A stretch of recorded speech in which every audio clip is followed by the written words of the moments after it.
Formally बोलने से पहले जस्ट एक बात बता दूं, हिंदी का और मेरा बोलने का संबंध जस्ट बिल्कुल आता ही नहीं, ऐसा भी हम बोल सकते हैं।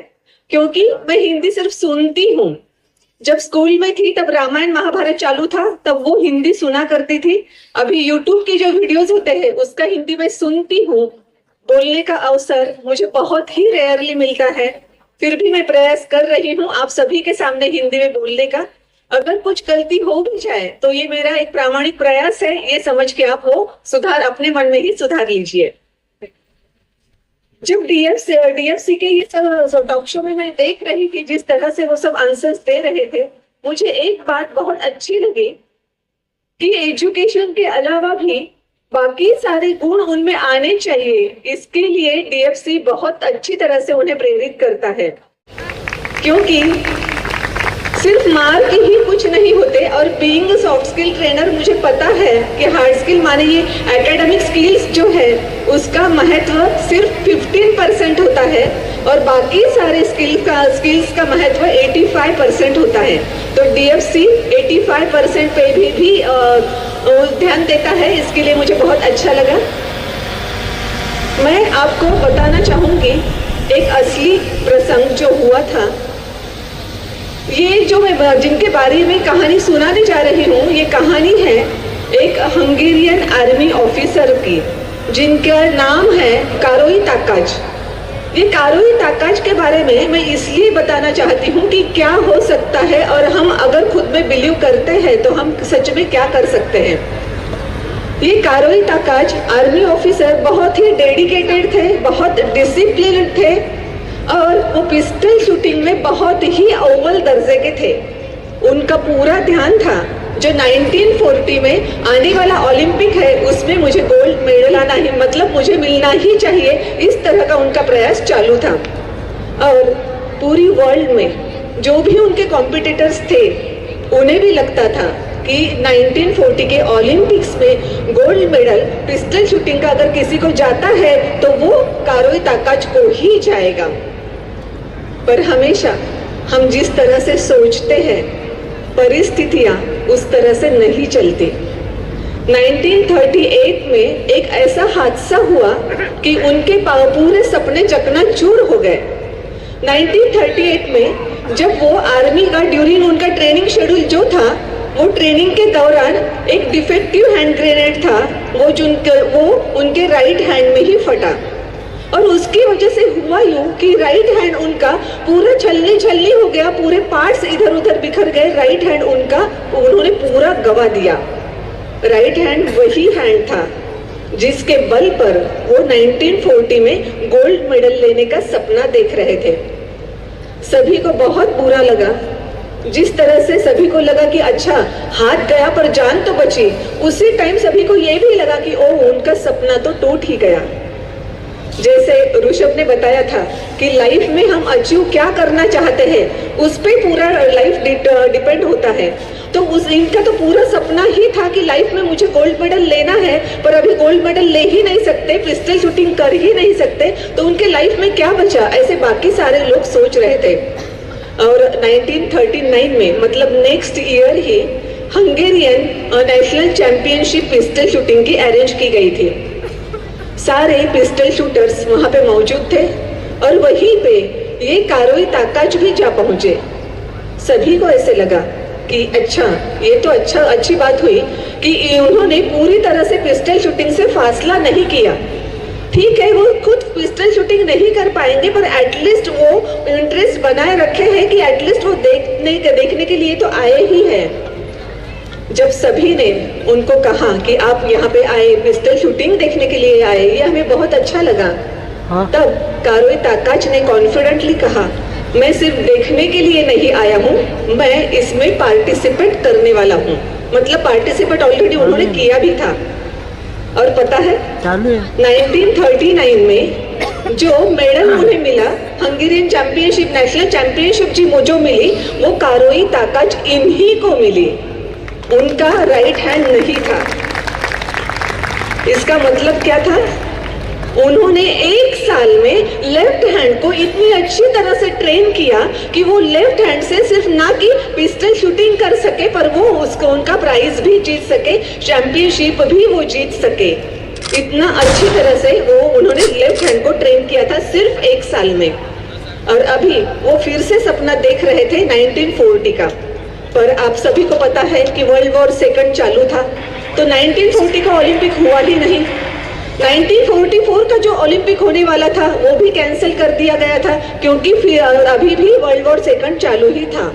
और उसके बाद 1948 में जो ओलंपिक्स होने वाले थे उसमें कारोई ताकाच ने भी पार्टिसिपेट किया। एक बात बताती हूँ, ओलंपिक्स अभी होंगे इस वेटिंग में कारोई ताकाच की उम्र 8 सालों से बढ़ गई, और इन्हीं 8 सालों में बहुत यंग जनरेशन के बाकी सारे पार्टिसिपेंट्स पिस्टल शूटिंग के लिए आ गए उनके कॉम्पिटिटर बन के। अभी जो टॉक शो के दौरान हम फिटनेस की बात कर रहे थे ना, गेम्स में तो वो गेम निशानेबाजी का ही क्यों ना हो, पर गेम्स में फिटनेस बहुत जरूरी होता है। और जैसे ही उम्र बढ़ती है, उम्र के साथ कुछ न कुछ असर तो फिटनेस पे होता ही है। तो यंग जनरेशन से अभी कारोई ताकाच को कॉम्पीट करना था। 1948 में जो ओलंपिक हुआ उसका गोल्ड मेडल किसको मिला? कारोई ताकाच को। और वो ना उन्हें सिर्फ गोल्ड मेडल मिला, उन्होंने उसमें वर्ल्ड रिकॉर्ड भी बनाया उसी ईयर, क्योंकि 580 पॉइंट से ही उन्होंने वो गोल्ड मेडल जीता था।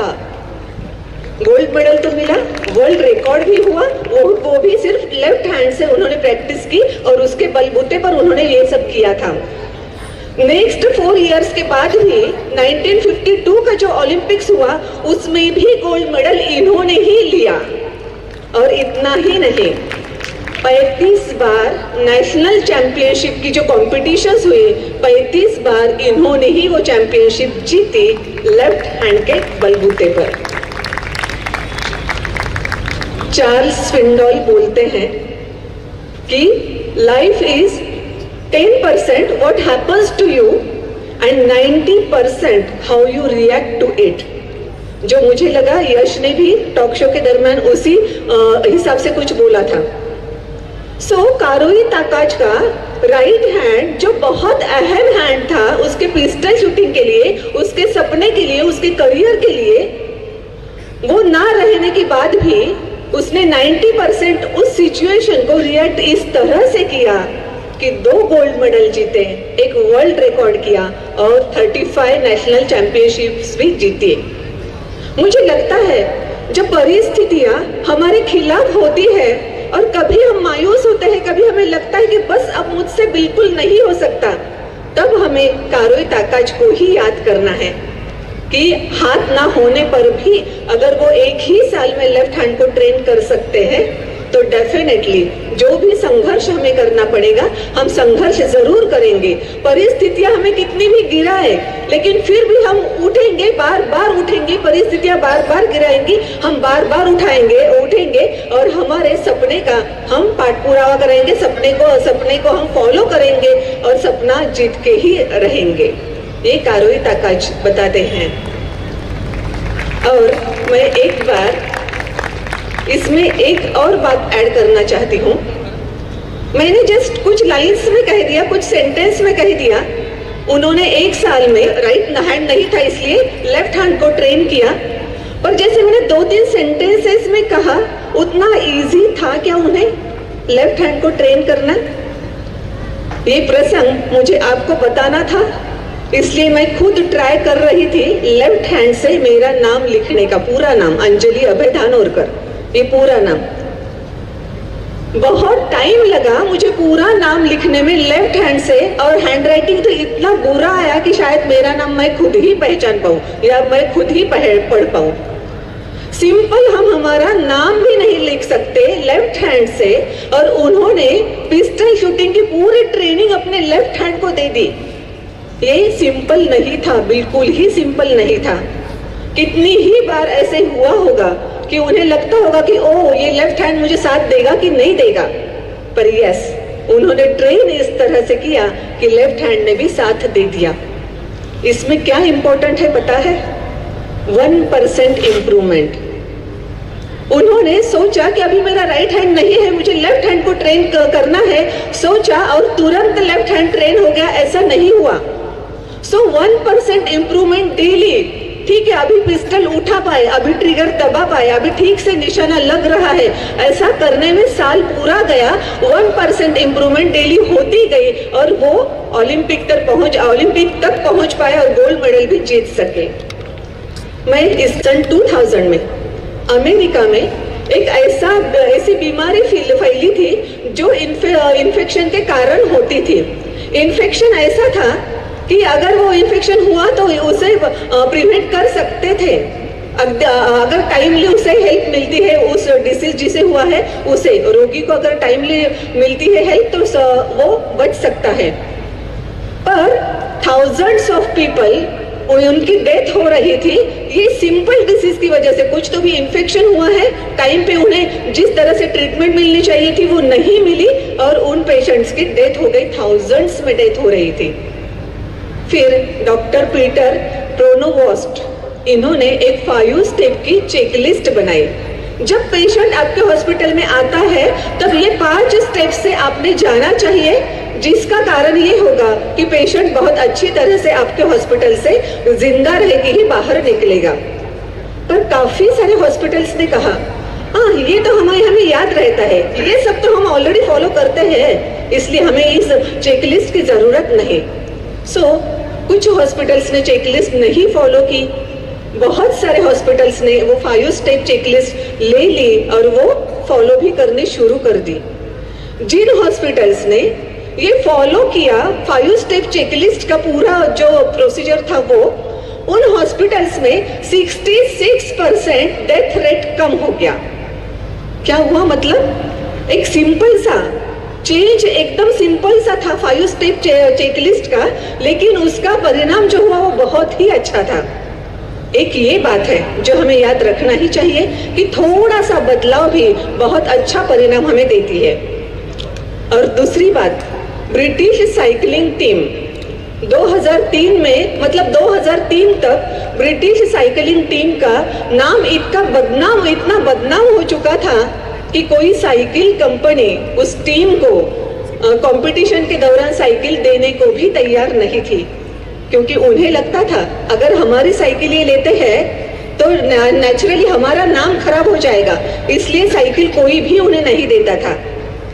100 सालों में ये ब्रिटिश साइकिलिंग टीम ने सिर्फ एक गोल्ड मेडल जीता था, बाकी उनका सेकंड नाम फेल्यूर ही था। फेल्यूर का क्या है सिनोनिम? तो ब्रिटिश साइकिलिंग टीम है, इस तरह से जोक्स उड़ाए जाते थे।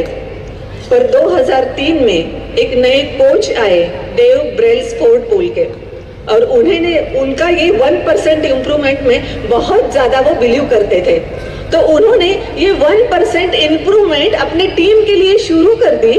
1% इम्प्रूवमेंट किस चीज में उन्होंने की? अगर साइकिलिंग टीम के ये पार्टिसिपेंट्स है तो इनकी नींद बहुत अच्छी तरह से होनी चाहिए ताकि वो दूसरे दिन फ्रेश रहे, उनकी एनर्जी टिकी। उन्हें उनका पूरा वो किस तरह से सोते हैं, कब सोते हैं, पूरा शेड्यूल ऑब्जर्व किया और उन्हें ऐसे लगा कि जो पीलो है उसमें अगर 1% इम्प्रूवमेंट करते हैं तो उनकी नींद अच्छी होगी। पीलो में 1% इम्प्रूवमेंट कर दिया, उनके खान पान में 1% इम्प्रूवमेंट कर दिया। इतना ही नहीं, उन्हें बार बार इन्फेक्शन ना हो इसलिए हैंड वॉशिंग के टेक्निक में, हैंड वॉशिंग कोई बड़ी बात है? बिल्कुल नहीं, हाथ तो धोना है, उसमें क्या सीखने जैसा है। पर वो हैंड वॉशिंग टेक्निक में भी उन्होंने 1% इम्प्रूवमेंट किया ताकि वो बहुत कम बार बीमार पड़े और उनकी तबीयत बहुत अच्छी तरह से रहे। उन्होंने साइकिल की सीट में भी जरा सा चेंज कर दिया ताकि उस साइकिल पे घंटों घंटे बैठना उन कॉम्पिटिटर्स को कंफर्टेबल रहे। फिर साइकिल्स का कलर भी पूरी तरह से सफेद कर दिया ताकि जरा भी कोई कहीं प्रॉब्लम हो तो वो तुरंत नजर में आ जाए। इस तरह से छोटे बदलाव उन्होंने किए। 2003 में ये नए कोच आए थे।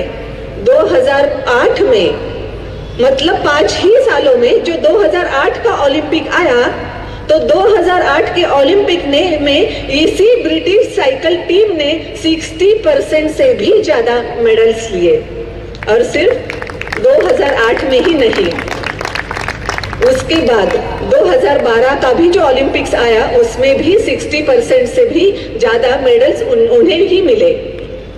साइकिलिंग में फ्रांस डी टूर नाम की एक बहुत ही फेमस या बहुत ही महत्वपूर्ण कंपटीशन होती है। फ्रांस डी टूर में ब्रिटिश साइकिलिंग टीम को कभी भी एक भी प्राइज नहीं मिला था, अभी उसमें भी उन्हें बहुत सारे प्राइजेस मिले। क्या है राज? वही थोड़ी सी इंप्रूवमेंट करना जरूरी है। अगर थोड़ी भी इंप्रूवमेंट करते हैं तो बहुत बड़ा इम्पैक्ट होता है, जैसे 5 स्टेप चेकलिस्ट में हुआ, जैसे ब्रिटिश साइकिलिंग टीम के लिए हुआ। हम कहाँ ये कर सकते हैं? यस, हम भी ये बहुत जगह कर सकते हैं। जो स्टूडेंट्स है अपना स्टडी टेबल अगर देखे तो बहुत ही सामान उस पर रहता है। शायद ये सारे बुक्स हम नेक्स्ट वीक में पढ़ने वाले हैं, पर फिर भी वो भी बुक्स यहाँ पे हैं। बाकी सारे मार्कर्स है, स्केच पेन से बहुत सारा सामान बिखरा पड़ा है। अभी उन्होंने सिर्फ 1% इम्प्रूवमेंट उसमें करना है, डिक्लटरिंग ऑफ द टेबल। जो सामान की अभी जरूरत नहीं है वो सामान अगर बाजू में हटा दो, टेबल साफ सुथरा कर दो, तो बहुत फोकस से और जितना चाहिए उतना ही स्टडी मटेरियल हाथ में लेके स्टडी कर सकते हैं। वहां पे स्टूडेंट्स कर सकते हैं 1% इम्प्रूवमेंट। इवन इतना भी बोला जाता है कि अगर सुबह उठते ही हम हमारा बेड ठीक कर दे, एकदम साफ सुथरा कर दे, तो हमारा माइंड भी इतना फ्रेश हो जाता है कि पूरा दिन हमारा अच्छी तरह से डायरेक्शन में जाता है। सो 1% चेंज अगर हम हमारे बिहेवियर में करते हैं तो इम्पैक्ट बहुत बड़ा उसका होता है। और बाकी सब जो है स्टूडेंट्स के अलावा आप सभी मान्यवर, हम कहाँ पे कर सकते हैं 1% इम्प्रूवमेंट? यस, बहुत सारी जगह पे कर सकते हैं। जस्ट 1-2 एग्जाम्पल्स मैं देना चाहूंगी। हम जब मॉल में जाते हैं, कुछ लिस्ट होती है या फिर कभी घूमने ही जाते हैं। जब घूमने जाते हैं तब तो छोड़ दो, पर जब किसी काम की वजह से कुछ लाने के लिए जब हम मॉल में जाते हैं तो लिस्ट हम लिख कर नहीं जाते, वो दिमाग में रहती है या फिर लिखी भी है तो वो मोबाइल में लिखी होती है। और फिर जब घर पे आकर देखते हैं तो लिस्ट के कुछ सामान तो लिए हैं, पर बाकी भारंभार सामान हमने लिया है जिसकी जरूरत नहीं थी, या फिर वो डबल हो गया, ट्रिपल हो गया, वगैरह वगैरह, और बाकी बाद में हम पछताते हैं। सो 1% इम्प्रूवमेंट वहां भी हम कर सकते हैं। लिस्ट अगर लिखनी है तो वो दिमाग में नहीं रखनी, मोबाइल में बिल्कुल ही नहीं लिखनी, क्योंकि लिस्ट देखने के लिए हम हमारा मोबाइल निकालते ही अगर ध्यान दूसरे किसी ऐप पे चला गया या किसी नोटिफिकेशन पे चला गया तो बाद में हम भूल जाते हैं कि हे, हमने मोबाइल हाथ में लिया क्यों था। इसलिए लिस्ट हमेशा कागज पे ही लिखनी है और उसी तरह से जो परचेसिंग करना है वो करना है। अगर वो ये सब नहीं किया और बहुत सारा हमने खरीदी परचेसिंग कर भी लिया है तो 1% काउंटर बिल पे हम कर सकते हैं कि उसमें से जो हमारे दिमाग की लिस्ट में सामान नहीं था, एटलीस्ट 1% सामान उसमें से बाहर निकाल देंगे कि ये अभी हमें नहीं चाहिए, तो घर पे जाने के बाद बहुत ज्यादा पछताने की जरूरत नहीं पड़ेगी। ये हम कर सकते हैं। पर ये सभी में 1% इम्प्रूवमेंट से फर्क जरूर पड़ता है। लेकिन हमने देखा कि ब्रिटिश साइकिलिंग टीम को 1% इम्प्रूवमेंट हर जगह करने के बाद रिजल्ट बहुत अच्छे मिले, लेकिन उस प्रोसेस को 5 इयर्स लगे थे। कारोई ताकाच ने भी लेफ्ट हैंड से गोल्ड मेडल जीता, पर उसे भी 1 साल लगा था। मतलब ये सब 1% इम्प्रूवमेंट के लिए हमें टाइम लगता है, प्रोसेस में टाइम लगता है, ये हमने ध्यान में रखना ही है। इवन हम हमारे बचपन की यादें अगर देखते हैं तो स्कूल में जाना शुरू कर दिया और अचानक हम पूरा पैराग्राफ लिख पाए, ऐसे हुआ था? बिल्कुल ही नहीं। कितनी ही बार हमें अ आ इ ई क ख ग घ ये सब लिखना पड़ा, उसके बाद कहीं जाकर एक कुछ शब्द लिख सकते थे, उसके बाद जाकर एक सेंटेंस लिखने लगे, और अभी तो कितना भी लिख सकते हैं और कितना भी पढ़ सकते हैं। ये भी कैसे आया? 1% इम्प्रूवमेंट से ही आया। भले ही हमें 1% का कंसेप्ट पता नहीं थी 1% इम्प्रूवमेंट की, लेकिन तब भी ऑटोमेटिकली वही चलता रहा हम में और ज्यादा सुधार आता गया और हम यहाँ तक पहुंच गए हैं। सो 1% इम्प्रूवमेंट किस तरह से बहुत हमारे लिए महत्वपूर्ण है, ये हम सोच सकते हैं, देख सकते हैं। और कुछ इसके भी बारे में एग्जाम्पल देना चाहूंगी। महाभारत में जब हमने देखा कि गुरु द्रोणाचार्य ने सभी उनके शिष्यों को पूछा, उन्होंने बताया था कि पेड़ पे एक पंछी है, उसकी आंख पे एक तीर चलाना है। और जब बाकी सभी को पूछा कि तुम्हें क्या दिख रहा है, किसी को पेड़ दिख रहा था, किसी को पंछी दिख रहा था, किसी को बाकी के आवाज भी सुनाई दे रहे थे, अकेला अर्जुन था जिसने कहा कि मुझे वो पंछी की आंख दिख रही है। इतना सारा कंसंट्रेशन पाने के लिए उन्हें भी हर दिन इम्प्रूवमेंट करते करते करते वो उस कंसंट्रेशन तक पहुंच पाए जो कि उन्होंने अचूक उस पे तीर चला दिया था। फिर जब द्रौपदी स्वयंवर की घटना होती है तब भी वही था ना, नीचे पानी था, ऊपर मछली टंगी हुई है, वो फिर रही है, घूम रही है और उसकी एक आंख पे तीर चलाना है। पूरा कंसंट्रेशन चाहिए, पूरा कॉन्फिडेंस चाहिए, नीचे पानी में देखकर उसकी आंख छेदनी है। ये भी सभी जो हासिल हुआ अर्जुन को, वो भी काफी दिनों में, काफी सालों में उन्होंने इतना एक्सपर्टाइज वो हुए थे कि सिंगल तीर में वो ये कर सके। इतना ही क्यों, हम बोलते हैं कि 1947 को भारत देश स्वतंत्र हुआ। 1947 में हुआ जरूर, पर उसकी नींव कब थी?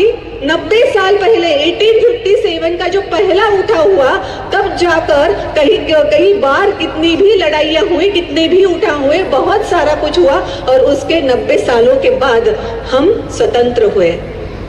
मैं बोलना ये चाहती हूँ कि प्रोसेस को टाइम लगता है।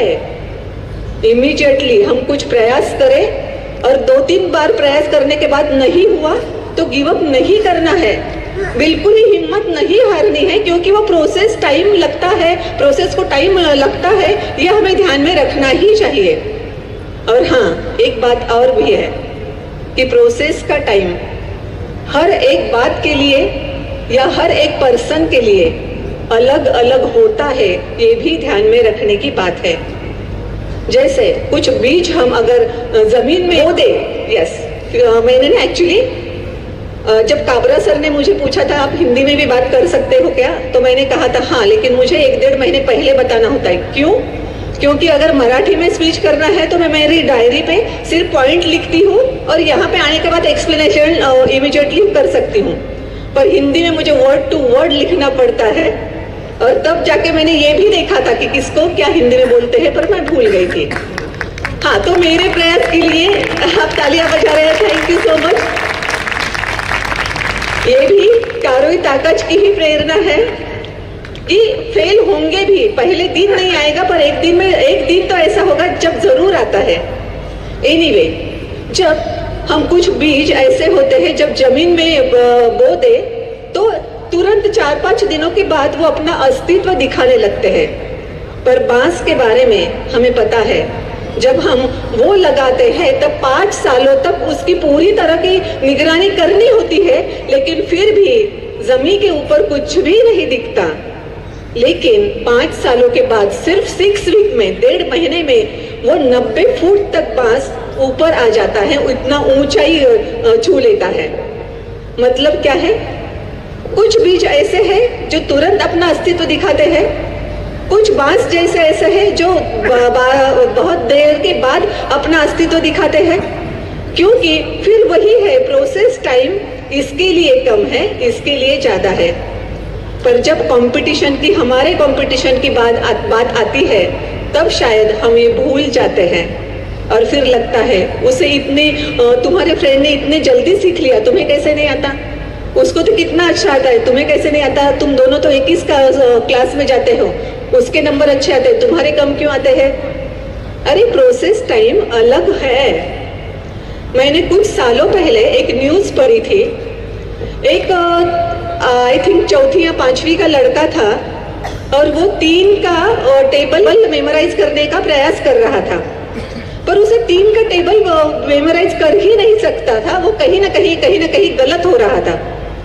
सो उनको, उसके पिताजी को इतना गुस्सा आया एक बार कि तू इतने सारे टाइम्स प्रयास करता है पर फिर भी तुझे 3 का इतना सिंपल टेबल भी नहीं आता।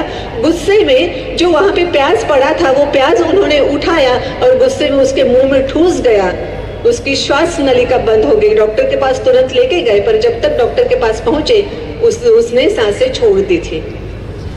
तो उसे शायद 3 का टेबल रटने में प्रोसेस जरा उसकी लंबी थी, पर ये हम नहीं देखते। बाकी सारों से कॉम्पिट करते हैं और कंपटीशन भी इतनी बुरी कि पहले मैं और वो उसमें कंपटीशन करते हैं, उसके बाद मेरे बच्चे और उसके बच्चे उनमें कंपटीशन करते हैं। ये कंपटीशन इस हद तक जाती है कि मेरी बहू और उसकी बहू उसमें कंपटीशन चलती है और फिर मेरे बेटे के बेटे और उसके बेटे के बेटे इनमें भी कंपटीशन चलती है।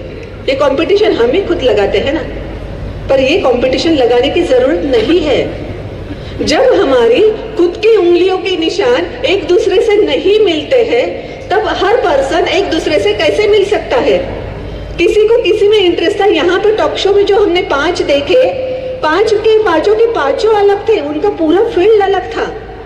उन्होंने जो सोच उनकी थी वो सोच भी अलग थी। इस तरह से हमारे भी बच्चों की सोच अलग हो सकती है, उनका प्रोसेस टाइम अलग हो सकता है। ये हमें पेरेंट्स एज पेरेंट्स हमें ध्यान में रखना है और उन्हें अच्छी तरह से कोऑपरेट करना है। उनमें जो आत्मविश्वास है, जैसे निधि ने कहा था कि पेरेंट्स ने पूरी तरह से कोऑपरेट किया। अगर हम सच में अपने बच्चों को पूरी तरह से उनके आत्मविश्वास को मजबूत करते हैं तो वो आसमां भी छू सकते हैं। पर हमने ये कंपटीशन छोड़नी चाहिए। और कंपटीशन हम करवाते भी किससे है? अपनों से ही ना, क्योंकि बचपन से वैसे ही चलता है। देख तेरी दीदी कितनी अच्छे से पढ़ाई करती है, तू क्यों नहीं पढ़ाई करता? फिर उसे क्या लगता है, अच्छा मुझे पढ़ाई करनी है तो मेरी दीदी से ज्यादा करनी है। कॉम्पिट किससे करना है? मेरे दीदी से कॉम्पिट करना है। बड़ा होने के बाद भी वो कंपटीशन किससे रखता है? अपने दीदी से ही कंपटीशन रखता है। हम ही कहते हैं अरे देख तेरा फ्रेंड कितने आगे चला गया, तू तो कुछ भी नहीं है। फिर उसे समझ में आता है कि मुझे कंपटीशन किससे करनी है? मुझे मेरे फ्रेंड से ही कंपटीशन करनी है। मुझे जीतना है तो मेरे दीदी से जीतना है, मेरे फ्रेंड से जीतना है। इसीलिए जब वो अपने सक्सेस के लिए कुछ सोचता है तो उसके दिमाग में आता है इलॉन मस्क से सक्सेसफुल मुझे होना है। ये वो बिल्कुल ही नहीं सोचता, मुझे मेरे दीदी से या फ्रेंड से सक्सेसफुल होना है, ये वो सोचता है, जो कि बहुत ही गलत बात है। मुझे पता है पेरेंट्स ये जो बताते हैं तो ऐसे लगता है उन्हें कि दीदी का अगर एग्जाम्पल दिया तो ये भी बहुत अच्छे से पढ़ाई करेगा, पर परिणाम उसका बहुत ही अलग होता है। सो इस तरह से बात करने से पहले हमने ही खुद सोचना चाहिए। और जंगल का भी एक उदाहरण देना चाहूंगी। जंगल में भी लॉयन का ऐसे लगा कि सभी मतलब बच्चे जो है, आदमियों के बच्चे जो है वो स्कूल में जाते हैं तो हमारे भी प्राणियों ने स्कूल में जाना चाहिए। सो उन्होंने भी तय किया कि हमारे जंगल में भी एक स्कूल होगा, पर अभी स्कूल है तो सिलेबस भी होना चाहिए। सो सिलेबस क्या होना चाहिए? उन्होंने सिलेबस तय किया कि हर एक पशु को तैरना भी आना चाहिए, उड़ना भी आना चाहिए और बहुत फुर्ती से भागना भी आना चाहिए। मछली बोलने लगी, मैं तैर तो बहुत अच्छी तरह से कर सकती हूँ, लेकिन मैं अगर उड़ने का सोचूं भी, पानी से बाहर जस्ट निकलूं भी तो मेरी सांस फूल जाती है, लगता है जैसे मैं मर जाऊंगी, तो मैं पानी से ऊपर ही नहीं आ सकती तो ये कैसे सीखूंगी? उन्होंने कहा ये तो सिलेबस में है, अदरवाइज तुम तो ये दोनों में फेल हो जाओगी। सच में मछली बाकी 2 चीजों में फेल हो गई। अब चीता जो था वो बोला कि मैं बहुत तेजी से फुर्ती से भाग सकता हूँ लेकिन मैं उड़ नहीं सकता, वो उसमें फेल हो गया। पंछी ने भी कहा कि हम उड़ तो सकते हैं लेकिन ऐसे जमीन पर फुर्ती से भाग नहीं सकते, या फिर हम पानी में जितनी अच्छी से मछलियां तैर सकते हैं हम उतने अच्छे से नहीं तैर सकते। इस सभी का परिणाम क्या हुआ?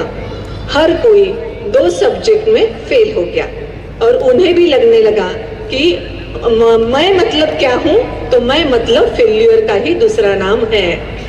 ये बहुत गलत बात है, क्योंकि हर एक का एप्टीट्यूड अलग है, जैसे प्राणियों में भी है। हर एक का पहचान उनकी अलग है। कोई तैरता अच्छा है, कोई भागता अच्छा है, कोई ऊपर उड़ता अच्छा है। उसी तरह से हमारे भी जो बच्चे हैं या हम खुद भी हैं तो एक दूसरे से पूरी तरह से अलग ही है। सो कंपेयर करना, और उसने भी सभी चीजों में जो फ्रेंड उसके सब जो कुछ करते हैं वो सब मेरे बेटे ने भी करना चाहिए, ये जो हम सोचते हैं ना, तो ये हमारी सोच गलत है। और हम बच्चों को इतना प्रेशर देते हैं कि शायद उस प्रेशर का अंदाजा हमें भी नहीं आ सकता। यहाँ पे निधि नावंदर मैम बैठी है, वो जरूर बता पाएंगी कि इससे बच्चों पे क्या असर होता है और कितने सारे पेशेंट्स नावंदर मैम के यहाँ जाते हैं। सो ये बात हमने अवश्य ध्यान में रखनी है। मेरा बेटा जब फर्स्ट स्टैंडर्ड में था तब एक पोएम उसकी सिलेबस में थी, वो मैंने पढ़ी थी। वो हमेशा के लिए मुझे याद है और मुझे बहुत पसंद है, इसलिए वो पोएम मैं आपको भी बताना चाहूंगी। ऐसे ही उस दिन मैं घर में कुछ काम कर रही थी और ये मेरा बेटा पढ़ रहा था और वो जोर से बोल रहा था कि मैं यूनिक हूँ, मैं ऐसा हूँ, मैं वैसा हूँ, मेरे जैसा कोई नहीं, वगैरह वगैरह वगैरह। मुझे ऐसे लगा, अरे एक फर्स्ट स्टैंडर्ड का ये एक छोटा सा बच्चा ऐसे कैसे यूनिक समझता है खुद को। इसलिए मैंने उसकी वो पोएम मतलब बुक ली और वो पोएम पढ़ी, वो आपको जरूर बताऊंगी। उस पोएम में का छोटा सा 5-6 साल का बच्चा बोल रहा था, मेरा चेहरा शायद मेरी माँ जैसा है, मेरा चेहरा शायद मेरी माँ जैसा है, मेरे बाल शायद मेरे पिताजी जैसे है, मेरा ड्राइंग शायद मेरी दीदी जैसा है, फिर भी मैं यूनिक हूँ, फिर भी मैं यूनिक हूँ, क्योंकि मैं जिस तरह से बोलता हूँ उस तरह से कोई नहीं बोलता, मैं जिस तरह से चलता हूँ उस तरह से कोई नहीं चलता, और मैं जिस तरह से हंसता हूँ उस तरह से कोई नहीं हंसता। चलना, बोलना, हंसना कितना नेचुरल है ना। पर ये छोटा सा 5-6 सालों का बच्चा समझता है कि इसमें मैं यूनिक हूँ, ये सब मैं जिस तरह से करता हूँ उस तरह से दूसरा कोई भी नहीं करता। अब अभी तो हम इतने सारे ग्रोन अप हो गए हैं कि हमने बहुत सारे स्किल्स, बहुत सारा नॉलेज एक्वायर कर लिया है, फिर भी हम क्यों नहीं समझते कि हम भी यूनिक है। हम भी आज क्यों कंपेयर करते हैं कि मुझे उसके जैसा ये चाहिए, इसके जैसा वो चाहिए, वगैरह वगैरह वगैरह। ये कंपैरिजन की वजह से हम खुद का लाइफ पेन में डाल देते हैं। सो ये हमने अवश्य अवॉइड करना ही चाहिए। और जाते जाते last but not the list इतना ही कहूंगी, हिम्मत कभी ना खोना, हिम्मत कभी ना खोना, अभी बहुत आगे जाना है। जिन्होंने कहा ये तेरे बस का नहीं, जिन्होंने कहा ये तेरे बस का नहीं, उनको भी करके दिखाना है। आप सभी को शुभकामनाएं, यहीं पे विराम लेती हूँ। Thank you.